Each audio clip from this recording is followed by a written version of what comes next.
Bonjour, je vais vous présenter l'agenda de sommeil et de vigilance numérique. Donc, il s'agit d'un fichier Excel. Nous sommes là sur l'onglet Instructions de remplissage que nous allons détailler ensuite.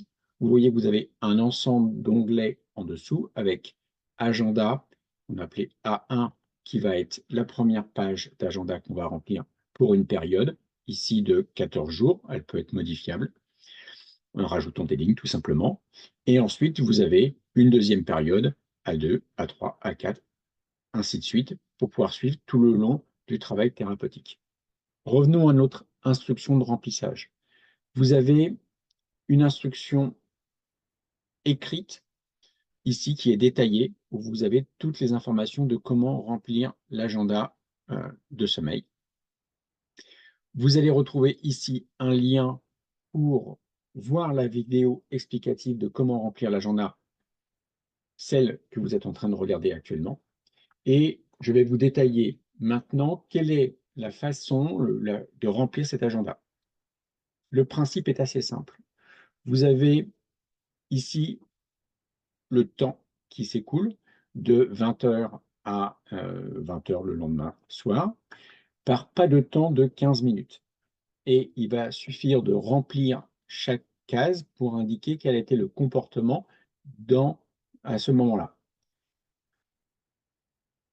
Vous avez la signification du code numérique ici avec en 1 l'heure de mise au lit, en 2 les périodes de sommeil dans le lit, en 3 les difficultés d'endormissement, donc les insomnies d'endormissement, en 4 les difficultés d'éveil nocturne, c'est-à-dire les insomnies en cours de nuit, en 5 les périodes de demi-sommeil, le sommeil fragmenté, sommeil peu récupérateur, en 6 l'heure de sortie de lit, donc le moment où vous vous levez le matin, en 7 les activités dans le lit, telles que lecture, radio, téléphone.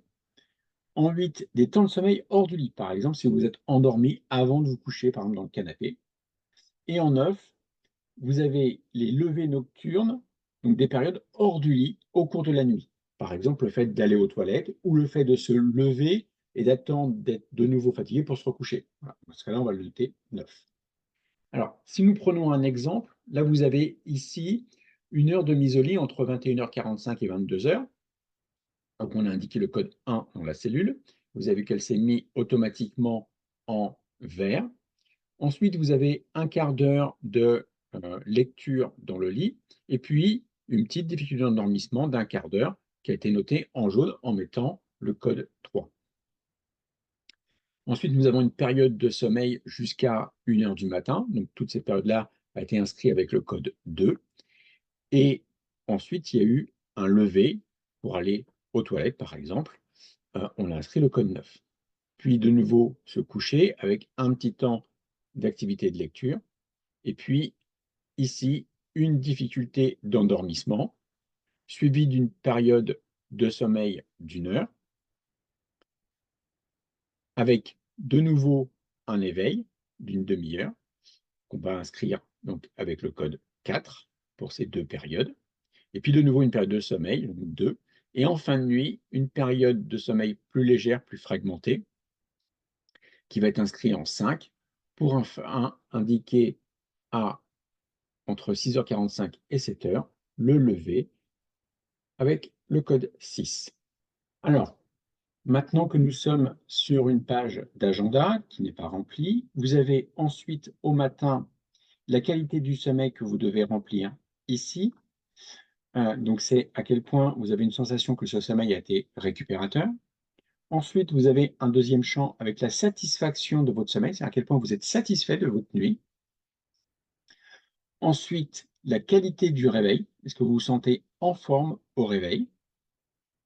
Et puis, vous avez deux mesures que vous allez remplir en fin de journée, qui est la forme physique de la journée et la forme psychique de la journée.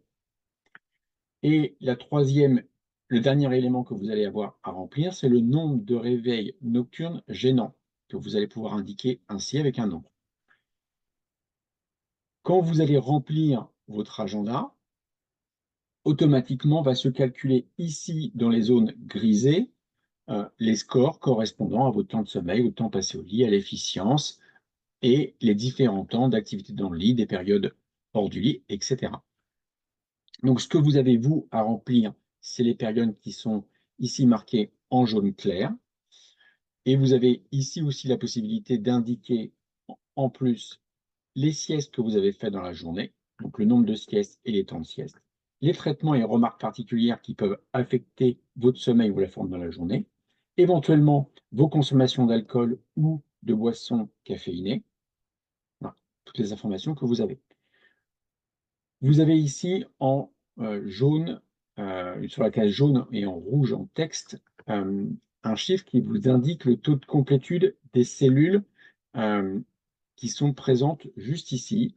Et si vous remplissez la qualité de sommeil, la satisfaction, la qualité de réveil, la forme physique et la forme cognitive et le nombre de réveils, eh ben, ça va se mettre automatiquement à 100%. Donc, ça veut dire que si vous n'avez pas de réveil nocturne gênant, il faut marquer dans la case 0. Ça, c'est important de bien noter effectivement 0 pour chaque. Voilà. Vous avez aussi à la fin un petit indicateur ici qui vous indique que tant que l'heure de lever et l'heure de coucher et l'heure de lever ne sont pas renseignées, il manque ces deux informations qui sont absolument nécessaires pour que l'ensemble des calculs puissent se faire. Voilà. Alors, d'office aussi, vous avez en bleu noté la période de sommeil de minuit à 6 heures. Ça, c'est simplement pour vous faciliter le remplissage. Si je prends un exemple où, imaginons que je me suis couché à 23 heures, je vais indiquer à 23 heures 1 heure de mise au lit. On va imaginer que c'est une très bonne nuit, qu'il n'y a pas de problème d'insomnie et que je me suis endormi tout de suite. Donc, je vais compléter avec des 2 la période de nuit et on va imaginer que je me suis levé à 7h15. Donc là, je vais mettre 6 pour indiquer l'heure de lever et je vais compléter avec des petits 2 le reste de ma nuit. Donc là, on a une nuit idéale et donc je vais marquer que j'ai eu une qualité de sommeil très bonne. Donc, je vais marquer un 9,5. La satisfaction de mon sommeil est à 10. La forme au réveil est à 9. Et j'ai eu 0 réveil au cours de ma nuit. Gênant. Et je vois qu'automatiquement, ça a calculé que mon temps de sommeil a été de 7h45. J'ai passé 8h15 au lit, parce qu'effectivement, il y a ces 2 petits quarts d'heure d'heure de coucher, d'heure de lever qui ne sont pas comptabilisés, ce qui me fait une très bonne efficience de 93%. Et mon taux de remplissage, vous voyez ici, est à 67% parce qu'il me manque la forme de la journée, que ce soit physique ou psychique. On va imaginer que c'était 2 bonnes journées, donc je vais compléter ces 2 bonnes journées et qui va me permettre d'avoir un score à 100%. Et je vais remplir cet agenda chaque matin pour la partie sommeil et en fin de journée, compléter ces 2 chiffres de la forme de la journée.